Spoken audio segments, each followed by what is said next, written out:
बिस्मिल्लाहिर्रहमानिर्रहीम। अस्सलामु अलैकुम। आज की इस वीडियो में हम बात करने जा रहे हैं कि मुसलमानों पर किस तरह से कुर्बानी वाजिब की गई और अल्लाह ताला ने किस तरह हज़रत इब्राहीम अलैहिस्सलाम और हज़रत इस्माईल अलैहिस्सलाम की आजमाइश ली। लिहाजा आपसे गुजारिश है कि इस वीडियो को एंड तक लाजमी देखिएगा। तो चलते हैं, मौजू का आगाज़ करते हैं। मोहतरम दोस्तों, हज़रत इब्राहीम अलैहिस्सलाम अल्लाह ताला के जलीलुल कदर पैगंबर थे। हज़रत इब्राहीम अलैहिस्सलाम ने अपनी बीवी हाजरा और नन्हे बेटे इस्माइल को बेयारो मददगार सहरा में छोड़ा। तबलीगे दीन का हर रास्ता दरअसल इनकलाब का रास्ता है और शाहराए इनकलाब भी फूलों की सेज नहीं होती। हज़रत इब्राहीम अलैहिस्सलाम की पूरी ज़िंदगी इसी इनकलाब और जद्दोजहद से इबारत थी। प्यारे दोस्तों, हज़रत इब्राहीम अलैहिस्सलाम बारगाहे खुदाबंदी में इल्तिजा करते हैं कि या इलाही, मुझे एक नेक व सालिह और पाकबाज बेटे से नवाज।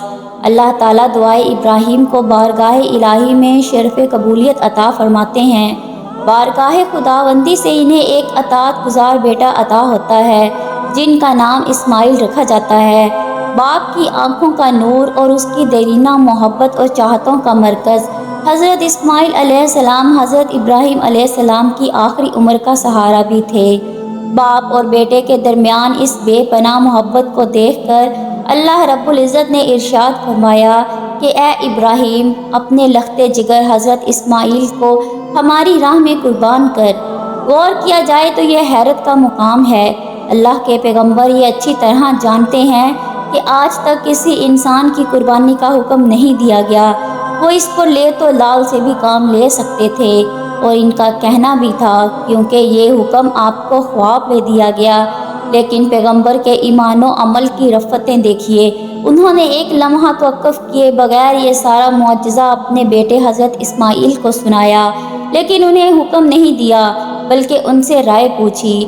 कुर्बान जाएं इस पैगंबर ज़ादे की ईमानी अज़मतों पर भी, जिन्होंने बाप के हुक्म को अल्लाह का हुक्म समझते हुए सर तस्लीम खम करके तारीख़ इंसानियत में ज़बीउल्लाह का मुनफरिद एज़ाज़ हासिल किया। प्यारे दोस्तों, हज़रत इब्राहीम अपना बेटा अल्लाह की राह में कुर्बान कर रहे हैं। बाप और बेटा दोनों जानते हैं कि पैगंबर का ख्वाब अल्लाह की वही होता है। इसीलिए बाप बेटे से पूछता है, बेटा बता तेरी क्या राय है। अताअत गुज़ार बेटा जवाब देता है, अब्बा जान, आप अपने रब की हुक्म की तामील कीजिए, आप मुझे इंशाअल्लाह सब्र करने वालों में से पाएंगे। कुरान पाक में इरशाद होता है कि सैयदना हज़रत इब्राहीम अलैहिस्सलाम अपने बेटे हज़रत इस्माईल अलैहिस्सलाम को अल्लाह की राह में कुर्बान करने के लिए ज़मीन पर बूंदे मुँह लिटा देते हैं और अपने लाडले बेटे को ज़िबा करने के लिए छुरी हाथ में लेते हैं। फिर इसी लम्हे गैब से आवाज़ आती है, ए इब्राहीम, तूने अपना ख्वाब और अल्लाह का अमर सच कर दिखाया। हम इसी तरह नेकोकारों को जज़ा देते हैं।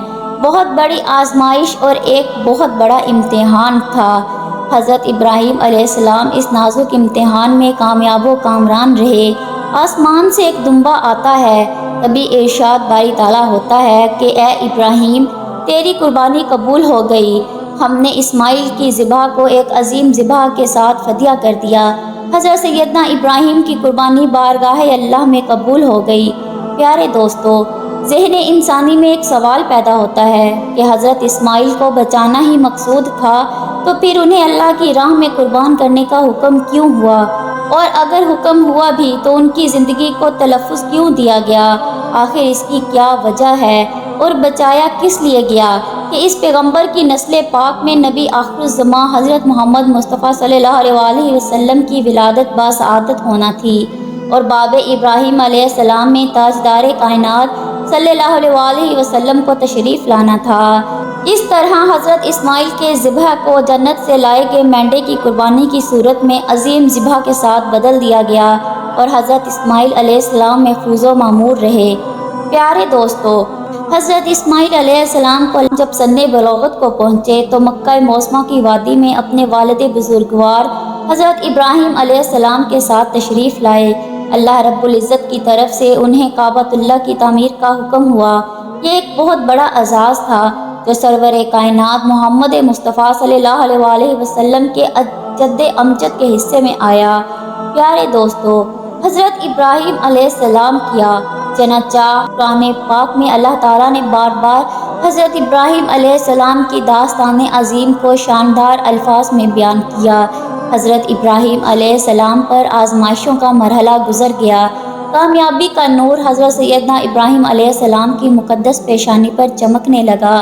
اس وقت پیغام حق آیا کہ ابراہیم، ہم نے تیری ابدیت کو پرکھ لیا، ہم نے تیری شان خلیلی کا امتحان لے لیا، ہم نے دیکھ لیا کہ تیرے دل میں ہماری محبتوں کے کتنے سمندر موجزن ہیں، ہم نے تیری قربانیوں کا بھی مشاہدہ کیا، قدم قدم پر تیرے صبر و استقامت کو بھی دیکھا، ہم نے تیری توکل اور کلمہ شکر کی ادائیگی کا حسن بھی دیکھا۔ ہم نے تمام آزمائشوں پر پورا اترنے کے بعد ابراہیم اب ایک خوشخبری بھی سن لو۔ وہ خوشخبری کیا ہے؟ وہ خوشخبری یہ ہے کہ ابراہیم، میں تجھے نسل بنی آدم کی امامت عطا کرتا ہوں، تمام امتوں کی امامت، اقوام عالم کی امامت۔ اللہ تعالیٰ نے فرمایا، سیدنا حضرت ابراہیم علیہ السلام نے عرض کیا، یا باری تعالیٰ، یہ امامت صرف میرے لیے ہے یا ذریت کی نسل کے لیے بھی؟ ارشاد ہوا، ابراہیم، ہم نے تجھے بھی امامت دی اور یہ امامت تیری ذریت و نسل کو بھی عطا کی، مگر شرط یہ ہے کہ امامت اس کا مقدر بنے گی جو تیرے نقش قدم پر چلے گا، جو صراط مستقیم کو اپنائے گا، وہ دنیا کی امامت بھی پائے گا، لیکن جو تیری راہ سے منحرف ہوگا امامت کا حقدار نہ ہوگا۔ ناظرین محترم، پھر تعمیر کعبہ کا حکم ہوا، ہماری آل و ذریت میں سے مسلمہ پیدا کر۔ پھر اگلی آیت میں اللہ تعالیٰ نے فرمایا، تم نے ہمارے گھر کی تعمیل کو مکمل کیا، جو مانگنا ہے مانگ لو، اپنی مشقت کا صلہ طلب کر لو۔ بارگاہ خداوندی میں ہاتھ اٹھ گئے، باری تعالیٰ، ہم نے تیرے گھر کی تعمیل کر دی، یہ سلسلہ نبوت اور رسالت اس مقدس ہستی پر جا کر ختم ہو جائے گا۔ وہ عظیم رسول صلی اللہ علیہ وآلہ وسلم، وہ رسول آخرت صلی اللہ علیہ وآلہ وسلم، جس کے لیے تم نے ملتوں کو پیدا کیا، دنیا رنگ و بو کو آراستہ کیا، آبشاروں کو تکلم کا ہنر بخشا اور ان کو اچھلنے کی قوت عطا فرمائی۔ وہ رسول برحق، جس کی خاطر تو نے اپنا جلوہ بے نقاب کیا، جس کی خاطر تو نے اپنی مخلوقات کو پردہ آدم سے وجود میں لایا، جس کی خاطر تو نے انسانوں کے لیے ہدایت انسانی کے سلسلے کا آغاز کیا، اس نبی آخر الزمان صلی اللہ علیہ وسلم کا اس کائنات میں ظہور ہونے والا ہے۔ باری تعالیٰ نے فرمایا، ہاں ابراہیم، ہمارا وہ محبوب رسول صلی اللہ علیہ وسلم آنے والا ہے، بتا ابراہیم تو کیا چاہتا ہے؟ فرمایا، رب کائنات، اگر تو تعمیر کعبہ کی مزدوری دینا چاہتا ہے، اگر تعمیل حکم میں تو ہمیں کچھ عطا کرنا چاہتا ہے، تو اے پروردگار، تمہیں اس آخری رسول صلی اللہ علیہ وسلم کو میری اولاد میں محبوس ہونے کا شرف عطا فرما، میری ذریت کو نوری محمد کے جلووں سے ہمکنار کر دے، میری اولاد حضور اکرم صلی اللہ علیہ وسلم کی قدم بوسی کی سعادت عطا فرما، مجھے اپنا محبوب صلی اللہ علیہ وسلم دے دے۔ ارشاد ہوا، ابراہیم، تو نے 3 چیزیں مانگ لی ہیں، نبوت اور رسالت، ختم نبوت اور امت مسلمہ، اپنی ذریت کے لیے مانگ لی ہیں۔ ابراہیم، تو نے میری محبت اور پیار میں گھر تعمیر کیا ہے اور دعا بھی مانگی ہے جسے میں رد نہیں کر سکتا، اس لیے ابراہیم جا، ہم نے تجھے تیری مزدوری کے سلسلے میں یہ تینوں چیزیں عطا فرما دیں۔ سبحان اللہ۔ اللہ تعالیٰ سے دعا ہے کہ اللہ تعالیٰ ہمیں نیک رستے پر چلنے کی توفیق عطا فرمائے، ہمیں اپنے نبی آخر الزمان صلی اللہ علیہ وسلم کی محبت میں جینا مرنا نصیب فرمائے، اور ہمیں نیک رستے پر چلنے کی توفیق عطا فرمائے اور ہمیں سیدھا رستہ دکھائے، آمین۔ ہمارے چینل پر اس طرح کی اسلامی ویڈیوز اپلوڈ کی جاتی ہیں۔ اگر آپ کو ویڈیو پسند آئی ہے تو ویڈیو کو لائک کر دیں، چینل کو سبسکرائب کر دیں اور بیل آئیکن پریس کر دیں تاکہ آنے والی ہر نئی ویڈیو آپ تک بآسانی پہنچ سکے۔ اللہ حافظ۔